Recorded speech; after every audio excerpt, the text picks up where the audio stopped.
Shalom untuk saudara pendengar yang dikasihi Tuhan Yesus Kristus. Selamat siang dan salam sejahtera untuk kita semuanya.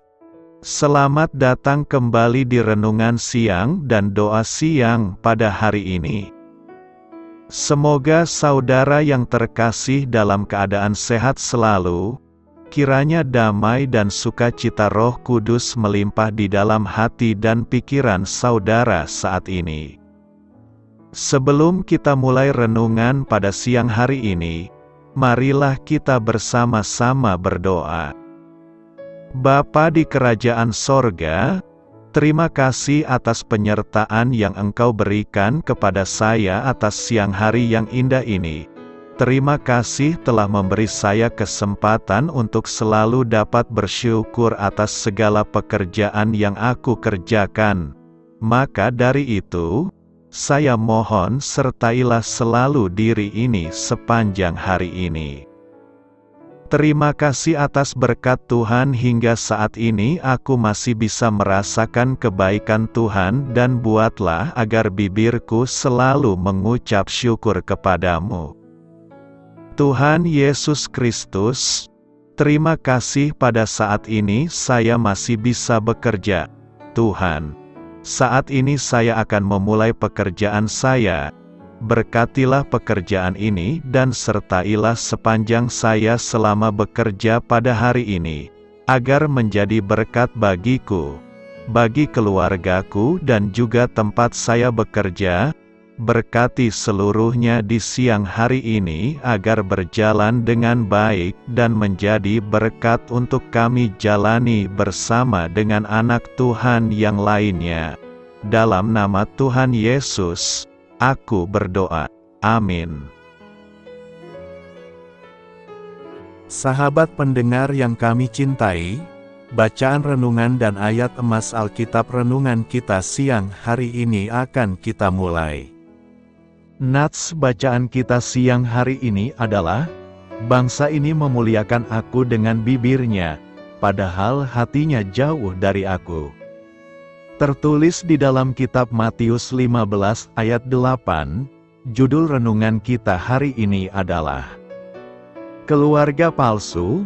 Bacaan kita pada siang ini terambil dari kitab Matius 15 ayat 1 sampai dengan ayat 9. Kemudian datanglah beberapa orang Farisi dan ahli Taurat dari Yerusalem kepada Yesus dan berkata, "Mengapa murid-muridmu melanggar adat istiadat nenek moyang kita?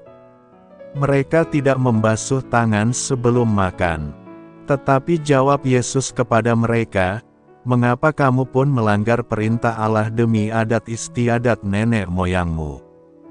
Sebab Allah berfirman, hormatilah ayahmu dan ibumu, dan lagi, siapa yang mengutuki ayahnya atau ibunya pasti dihukum mati. Tetapi kamu berkata, barang siapa berkata kepada bapaknya atau kepada ibunya, apa yang ada padaku yang dapat digunakan untuk pemeliharaanmu, sudah digunakan untuk persembahan kepada Allah. Orang itu tidak wajib lagi menghormati bapaknya atau ibunya. Dengan demikian firman Allah kamu nyatakan tidak berlaku demi adat istiadatmu sendiri.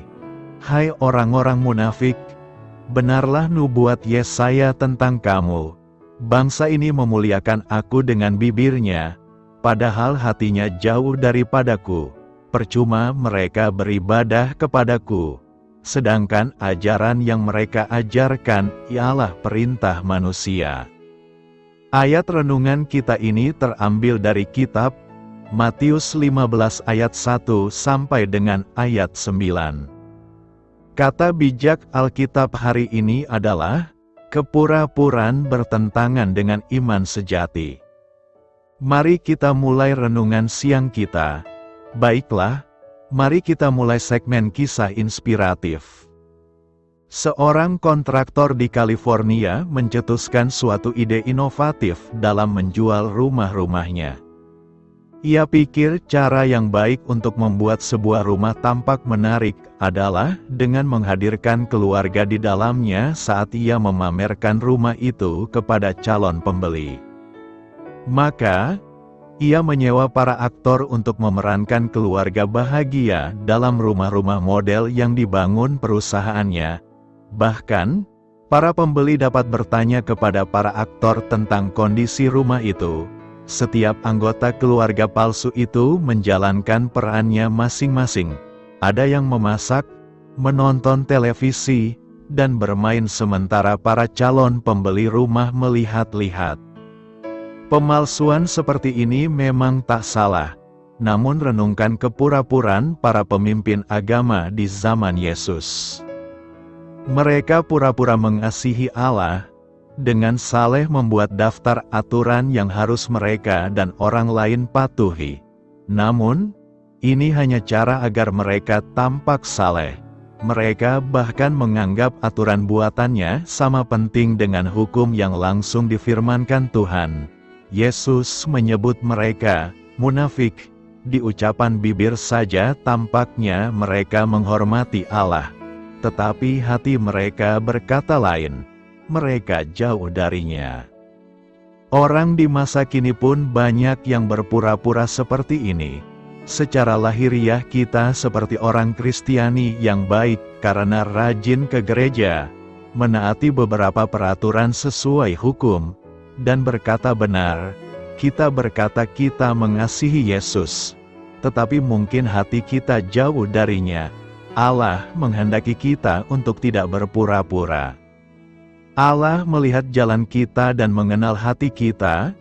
Apa yang dapat kita sembunyikan darinya? Kebenaran lahiriah tak menyelamatkan. Dia tahu lubuk hati kita yang terdalam.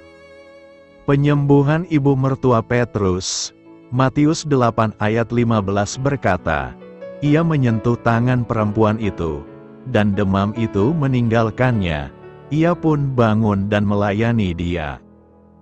Dalam pasal 8 dari kitab Matius, kita menemukan catatan tentang berbagai penyembuhan yang dilakukan oleh Yesus.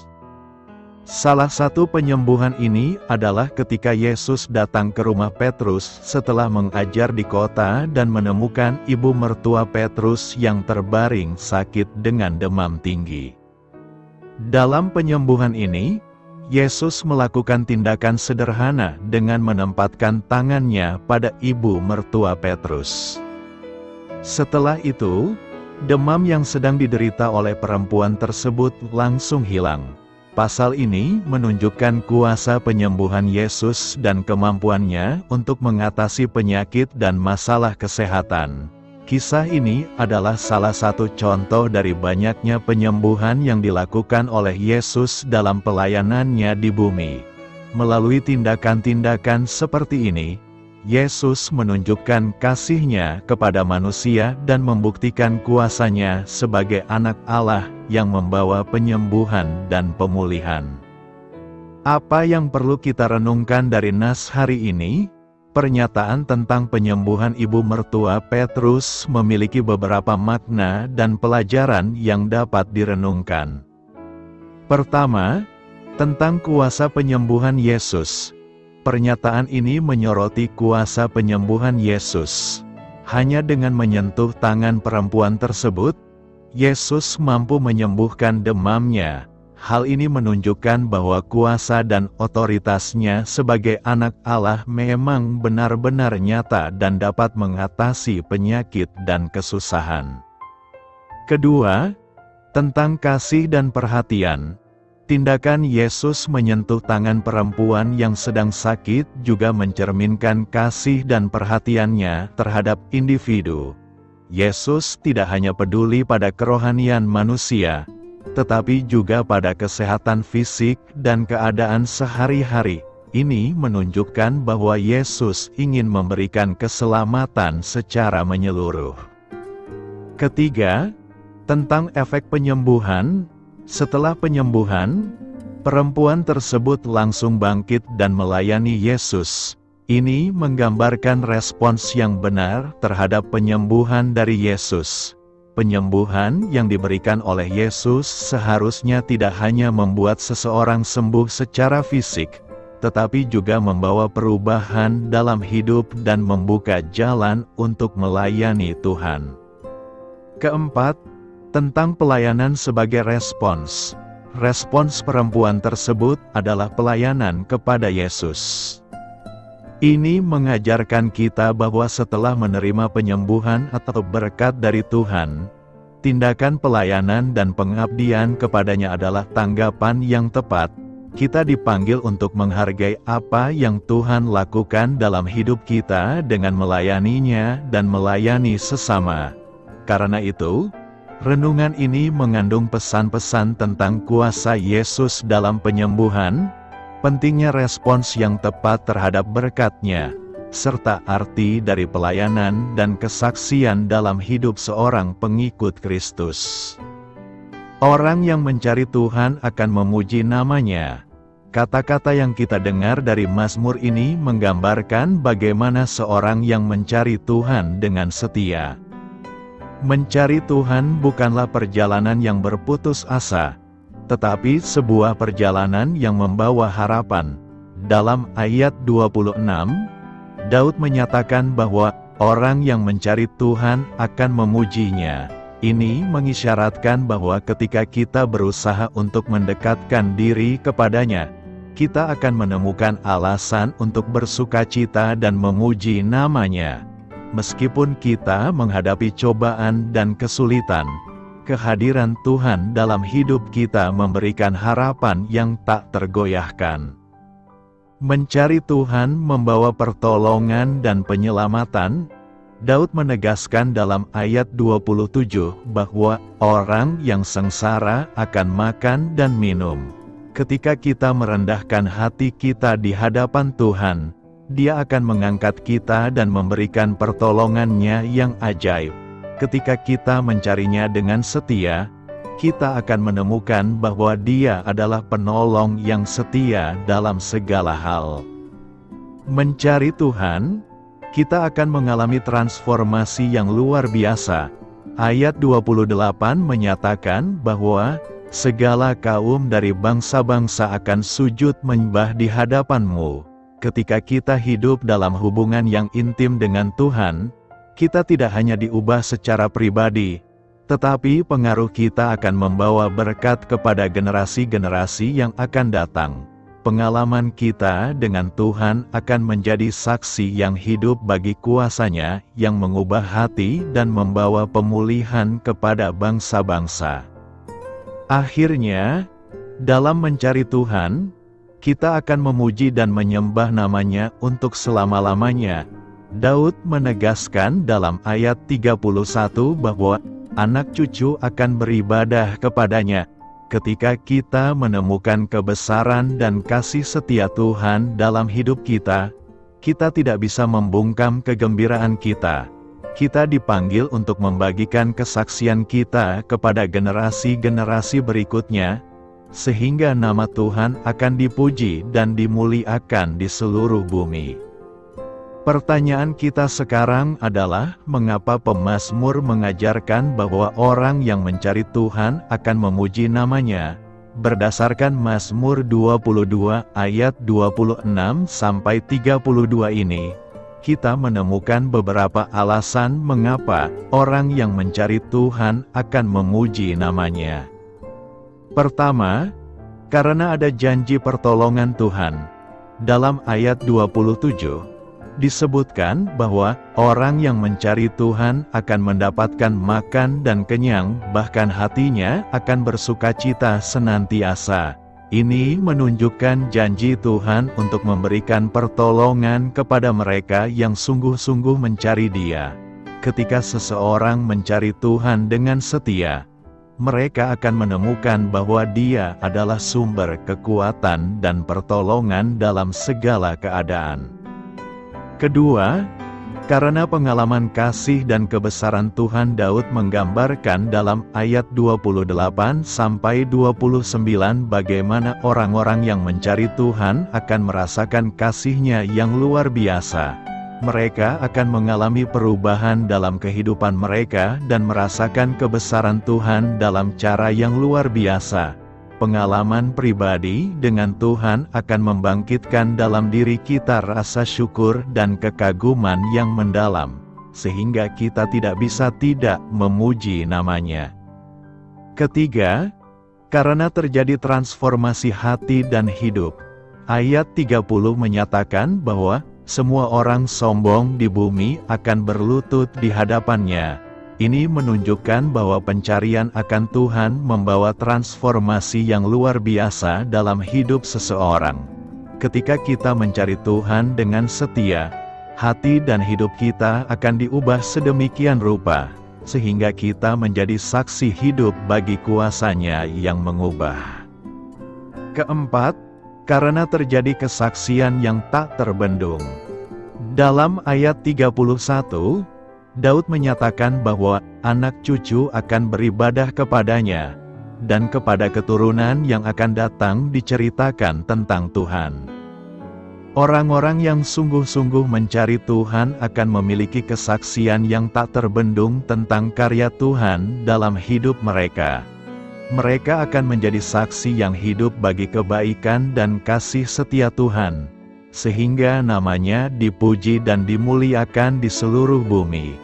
Dengan demikian, Mazmur 22 ayat 26-32 memberikan alasan yang kuat mengapa orang yang mencari Tuhan dengan setia akan memuji dan memuliakan namanya. Renungkan, apa yang hendak kita renungkan dalam Minggu Kantate ini? Ada beberapa hal yang perlu kita renungkan dalam merayakan Minggu Kantate ini, yakni: pertama, tugas mencari Tuhan merupakan tugas prioritas utama. Mazmur ini menegaskan bahwa mencari Tuhan harus menjadi prioritas utama dalam hidup kita. Ketika kita mengalihkan perhatian dan fokus kita kepada pencarian Tuhan, kita akan menemukan kekuatan, pertolongan, dan transformasi yang kita butuhkan dalam hidup. Kedua, janji pertolongan Tuhan yang tak terpatahkan. Kitab Mazmur mengandung banyak janji Tuhan untuk memberikan pertolongan kepada mereka yang mencarinya dengan setia. Renungkanlah betapa Tuhan adalah setia dalam memenuhi janji-Nya kepada orang-orang yang sungguh-sungguh mencarinya. Ketiga, milikilah pengalaman pribadi dengan Tuhan. Mazmur 22 ayat 26-32 menyoroti pentingnya pengalaman pribadi dengan Tuhan. Saat kita mencari Tuhan dengan setia, kita akan mengalami kasih dan kebesaran-Nya secara pribadi. Renungkanlah pengalaman-pengalaman khusus yang Tuhan telah berikan kepada Anda dalam pencarian-Nya. Keempat, kita harus mengalami transformasi hati dan hidup. Pencarian akan Tuhan membawa transformasi yang luar biasa dalam hidup seseorang. Renungkanlah bagaimana Tuhan telah mengubah hati dan hidup Anda melalui pencarian yang sungguh-sungguh akan-Nya.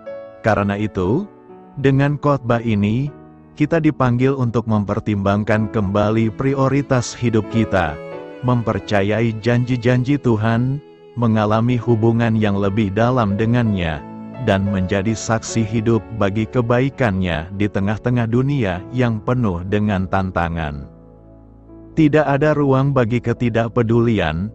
Pernahkah kita melarikan diri dari tanggung jawab dengan alasan yang terdengar baik dan masuk akal? Kita menyiasati kewajiban dengan kebajikan. Itulah kelicikan hati manusia yang berdosa. Kita tahu Tuhan memanggil kita untuk mengasihi keluarga kita. Kita sudah belajar bagaimana memperdulikan keluarga itu menyenangkan Tuhan. Namun kenyataannya, mengasihi keluarga tidaklah mudah sehingga kita tergoda untuk menghindarinya. Masalahnya kita pasti merasa bersalah jika kita semudah itu mengabaikan keluarga kita. Apalagi ketidakpedulian seperti itu akan mengundang kecaman dari masyarakat di sekitar kita, khususnya budaya Asia yang kolektif.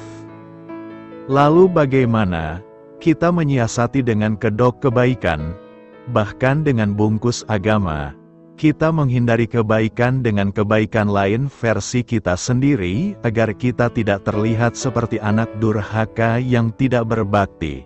Saat kita bermain akal-akalan seperti ini, Tuhan dihina dan keluarga ditelantarkan. Karena Alkitab mengajarkan, untuk keluarga, tidak ada ruang bagi ketidakpedulian.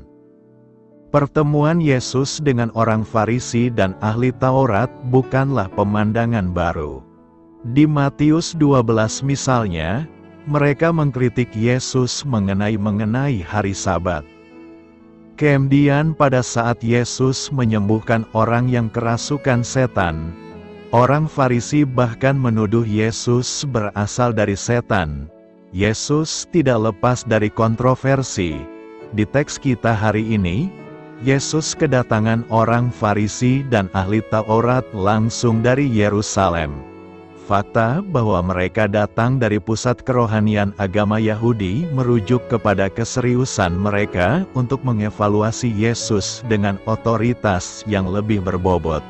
Yesus akan disorot lebih ketat.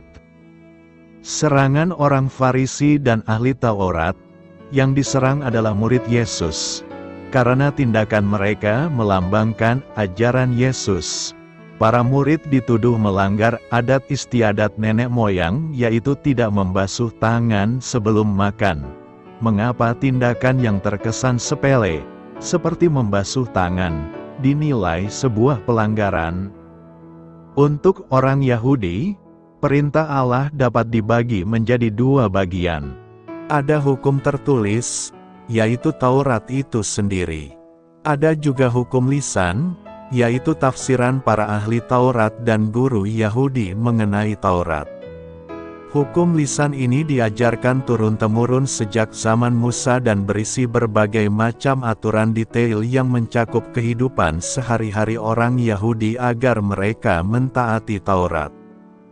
Di dalam teks kita, adat istiadat nenek moyang adalah bagian dari hukum lisan tersebut, di mana salah satu peraturannya membahas perihal membasuh tangan sebelum makan. Untuk orang modern, kata adat istiadat atau tradisi terkesan negatif dan membebani. Namun sebetulnya kata Yunani, adat istiadat, dapat bermakna positif. Misalnya kata ini dipakai oleh Paulus untuk menggambarkan ajaran Injil yang diteruskan kepada gereja mula-mula. Dengan kata lain, tidak semua adat istiadat itu jelek. Jika digunakan dengan tepat, tradisi dapat memberikan kejelasan dalam bertindak. Tradisi yang baik membentuk kita menjadi pribadi yang lebih baik. Mengapa perlu membasuh tangan sebelum makan? Di dalam wawasan dunia orang Yahudi kuno, banyak hal yang berpotensi membuat orang menjadi najis. Hal-hal seperti hubungan suami istri, persalinan, najis dalam arti tidak layak di hadapan Tuhan. Maka, jika seseorang menyentuh sesuatu yang najis, walaupun secara tidak sengaja, tangan menjadi najis. Jika tangan menjadi najis, maka makanan yang diambil pun ikut menjadi najis, sehingga pada saat masuk ke dalam tubuh, orang itu menjadi najis. Keseriusan membasuh tangan untuk menghindari kenajisan ditunjukkan lewat tulisan Yahudi kuno. Misalnya seorang rabi pernah mengajarkan bahwa memakan roti tanpa membasuh tangan itu seperti berhubungan badan dengan pekerja seks komersial. Maka, membasuh tangan sebelum makan adalah bentuk penyucian atau pemurnian diri. Membasuh tangan adalah tanda kekudusan. Saat para murid melanggar perintah ini, orang Farisi dan ahli Taurat meragukan kebenaran Yesus. Serangan balik Yesus, Yesus tidak meladeni isu membasuh tangan. Dia menyerang balik langsung ke akar permasalahan. Adat istiadat yang bertujuan untuk mematuhi Taurat malah membawa mereka untuk melanggar Taurat tersebut. Yesus berkata dengan jelas mereka sudah melanggar perintah Allah demi mempertahankan adat istiadat nenek moyang mereka, yang adalah buatan manusia. Maka orang Farisi dan ahli Taurat yang dilihat sebagai pembela firman ternyata adalah pelanggar firman. di saat mereka sibuk membasuh tangan sebelum makan, mereka melupakan kebutuhan keluarga mereka. Bagaimana bisa demikian? Yesus menyebutkan dua perintah Allah mengenai menghormati orang tua. Menghormati di sini berarti memperdulikan lewat tindakan konkret, yaitu dengan membantu memenuhi kebutuhan orang tua.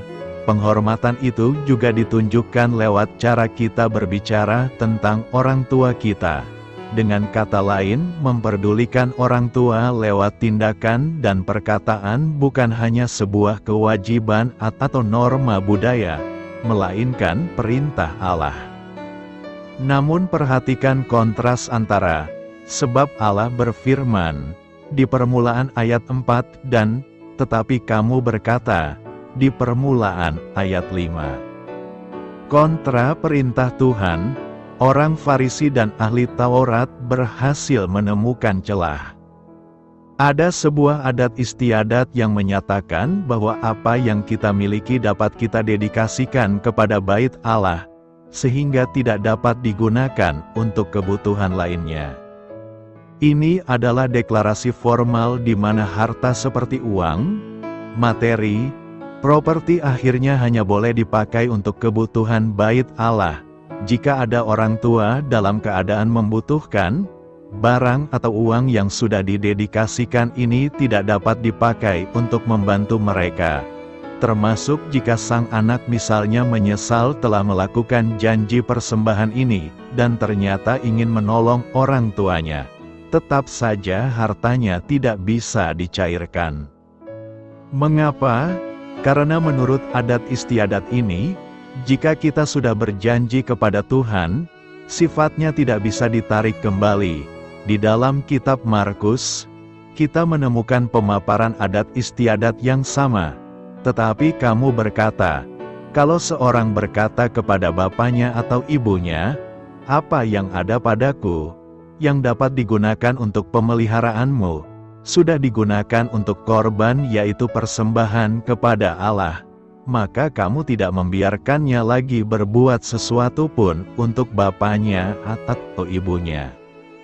Tuhan menjadi celah bagi anggota keluarga untuk dapat menelantarkan orang tua mereka. Alasan rohani dijadikan benteng untuk berdosa. Maka, seperti kata seorang teolog, dosa di dalam kisah ini adalah kerohanian, ada sebuah kesetiaan kepada Tuhan yang menyakiti Tuhan.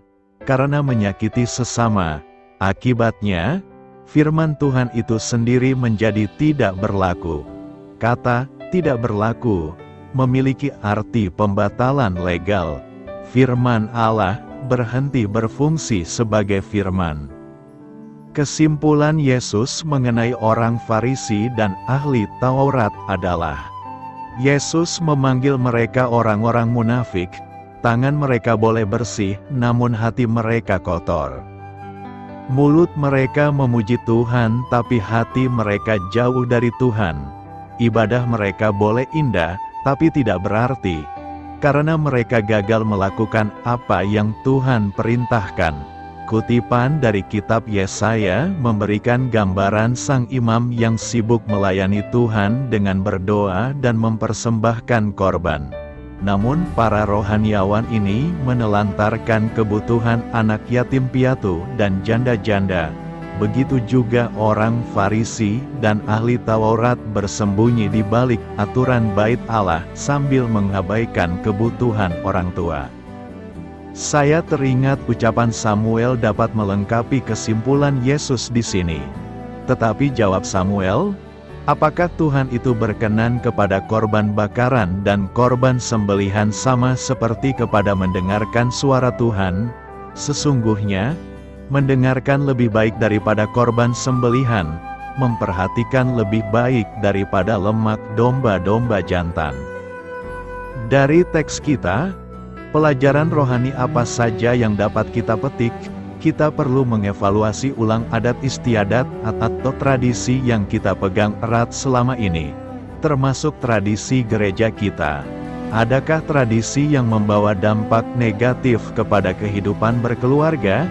kita perlu mengkaji ulang tradisi manusia dengan kebenaran firman Tuhan. Selanjutnya, mari kita kreatif memulai tradisi baru yang mengkawinkan keluarga dengan iman. Kita perlu jujur kepada diri kita sendiri dan mengenali alasan-alasan baik apa yang sering kita gunakan untuk menghindari kepedulian kepada anggota keluarga. Kita perlu memberikan motivasi dan tujuan dari keputusan kita. Misalnya kesibukan sering dijadikan alasan untuk tidak di rumah menemani anak. Maka pertanyaan selanjutnya adalah mengapa Anda begitu sibuk? Apa yang sebetulnya ingin dicapai? Lebih baik kita terbuka kepada Tuhan dan kepada orang-orang yang kita cintai daripada mencari alasan, apalagi dengan kedok agama. Selanjutnya, kita perlu sadar bahwa aturan terbaik manusia bukanlah substitusi kebenaran Allah. Kita dapat tergoda untuk membuat dan menerapkan aturan kita sendiri dalam memperdulikan keluarga kita. Kita merasa cara kita sudah cukup. Kita merasa bentuk kasih kita kepada keluarga tidak beda jauh dari standarnya Tuhan. Tetapi kita dapat menipu diri kita sendiri. Yang kelihatan baik di mata kita belum tentu baik di mata Tuhan dan berguna bagi keluarga kita. Pada akhirnya, kita perlu membina hati kita. Semua perkataan dan tindakan kita berasal dari hati. Jika Tuhan penting bagi kita, maka kita pasti dapat menemukan jalan untuk mengasihi keluarga kita. Namun jika Tuhan tidak penting, kita akan dapat selalu menemukan beribu macam alasan untuk mengabaikan keluarga kita. Selamat berkarya untuk Tuhan. Selamat memulai karya dalam minggu ini untuk Tuhan. Doa saya menyertai saudara sekalian. Saya memberkati Anda agar sewaktu Anda mencarinya dari Dia, Bapa Surgawi Anda akan memberikan bagi Anda roti harian Anda. Dalam nama Yesus Kristus, Tuhan yang berkuasa atas alam semesta dan menuntun kita kepada iman yang menyelamatkan. Tuhan Yesus menyertai senantiasa. Tuhan memberkati. Amin.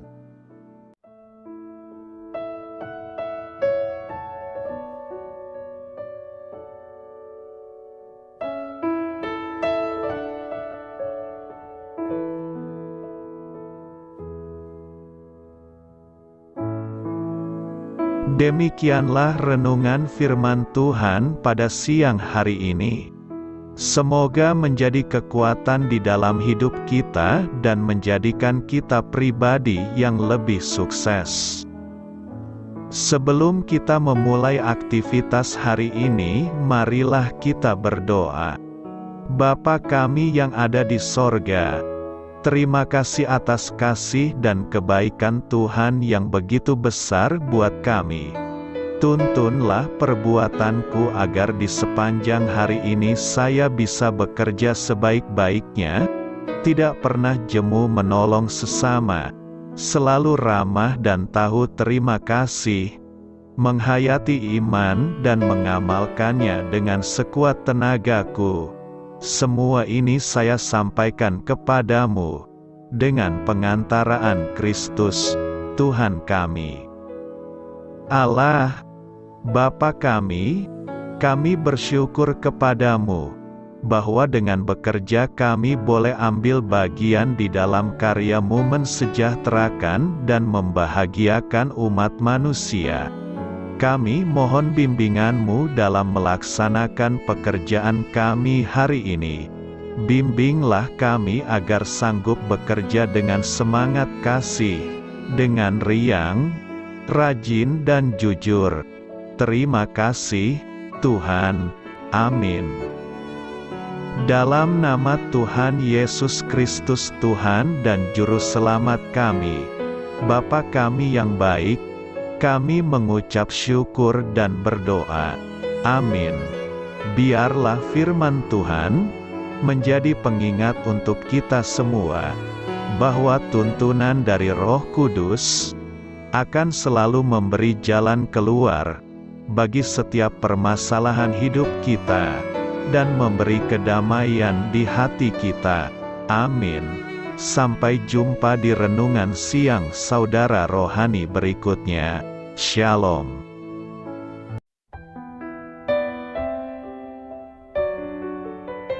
Halo untuk semua pendengar saudara rohani yang terkasih di dalam nama Tuhan Yesus Kristus dimanapun berada. Mari dukung kami, tim redaksi Renungan Harian Saudara Rohani dengan cara memberikan bantuan, kritik dan masukan. Saudara dapat memberikan masukan melalui kolom komentar di bawah atau mengirim kepada kami langsung melalui email yang tertera di layar Anda, saudararohani@gmail.com. Jika saudara terberkati melalui renungan ini, saudara dapat mendoakan kami dan memberikan bantuan lainnya dengan mengirim email kepada kami. Saya berdoa agar saudara sekalian bahagia dan sehat selalu. Amin.